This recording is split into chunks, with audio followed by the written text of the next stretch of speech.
Section 3. You will hear two anthropology students called Victor and Olivia discussing their joint presentation about a Norwegian explorer called Thor Heyerdahl.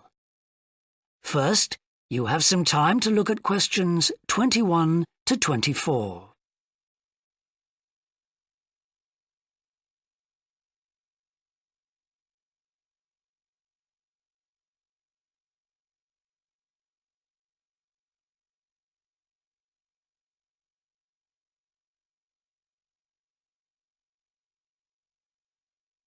Now listen carefully and answer questions 21 to 24.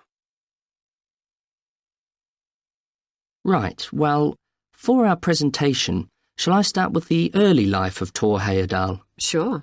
Why don't you begin with describing the type of boy he was, especially his passion for collecting things? That's right. He had his own little museum. And I think it's unusual for children to develop their own values and not join in their parents' hobbies. I'm thinking of how Heyerdahl wouldn't go hunting with his dad, for example. Yeah, he preferred to learn about nature by listening to his mother read to him.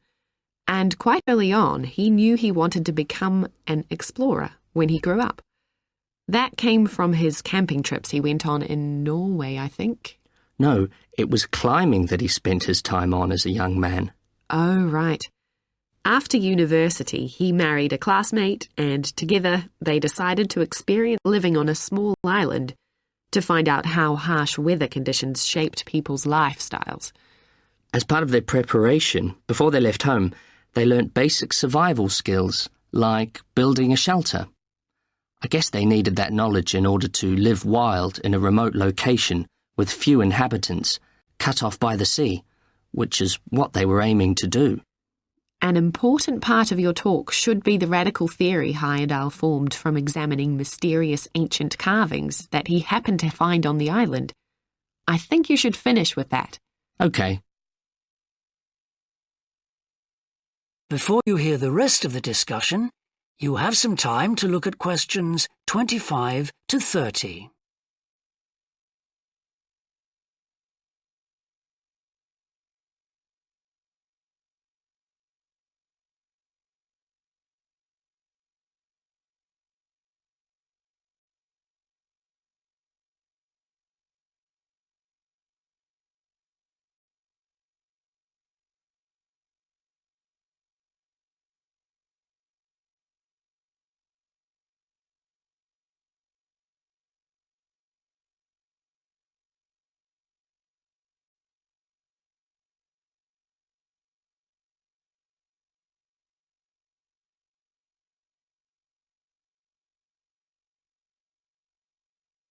Now listen and answer questions 25 to 30. All right, Victor, so after your part, I'll talk about Thor Heyerdahl's adult life, continuing from the theory he had about Polynesian migration. Up until that time, of course, academics had believed that humans first migrated to the islands in Polynesia from Asia in the west. Yes, they thought that travel from the east was impossible because of the huge empty stretch of ocean that lies between the islands and the nearest inhabited land. Yes, but Heyerdahl spent ages studying the cloud movements, ocean currents, and wind patterns to find if it was actually possible. And another argument was that there was no tradition of large shipbuilding in the communities lying to the east of Polynesia. But Heyerdahl knew they made lots of coastal voyages in locally built canoes. Yes, or sailing on rafts, as was shown by the long voyage that Heyerdahl did next. It was an incredibly risky journey to undertake. Sometimes I wonder if he did that trip for private reasons, to show others that he could have spectacular adventures. What do you think, Olivia? Well, I think it was more a matter of simply trying out his idea, to see if migration from the east was possible. Yes, that's probably it. And the poor guy suffered a bit at that time because the war forced him to stop his work for some years. Yes. When he got started again and planned his epic voyage, do you think it was important to him that he achieve it before anyone else did? I haven't read anywhere that was his motivation. The most important factor seems to have been that he used only ancient techniques and local materials to build his raft. Yes. I wonder how fast it went. Well, it took them 97 days from South America to the Pacific Islands. And after that, Heyerdahl went to Easter Island, didn't he? We should mention the purpose of that trip. I think he sailed there in a boat made out of reeds. No, that was later on in Egypt, Olivia. Oh, yes, that's right. But what he wanted to do was talk to the local people about their old stone carvings and then make one himself to learn more about the process. I see. Well, what a great life. Even though many of his theories have been disproven, he certainly left a lasting impression on many disciplines, didn't he? To my mind, he was the first person to establish what modern academics call practical archaeology.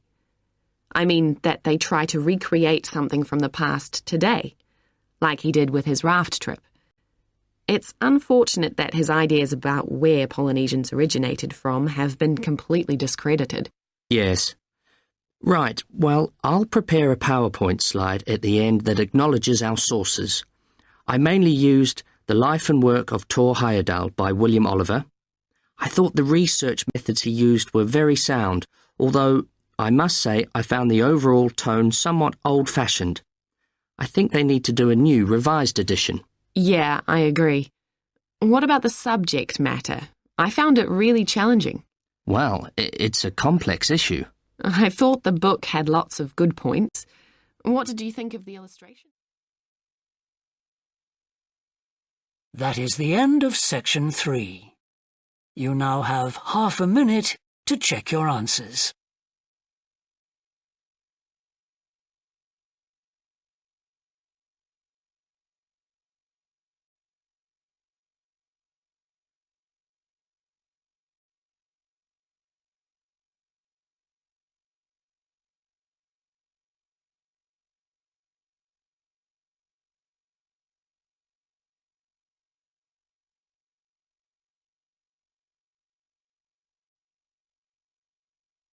Now turn to section 4.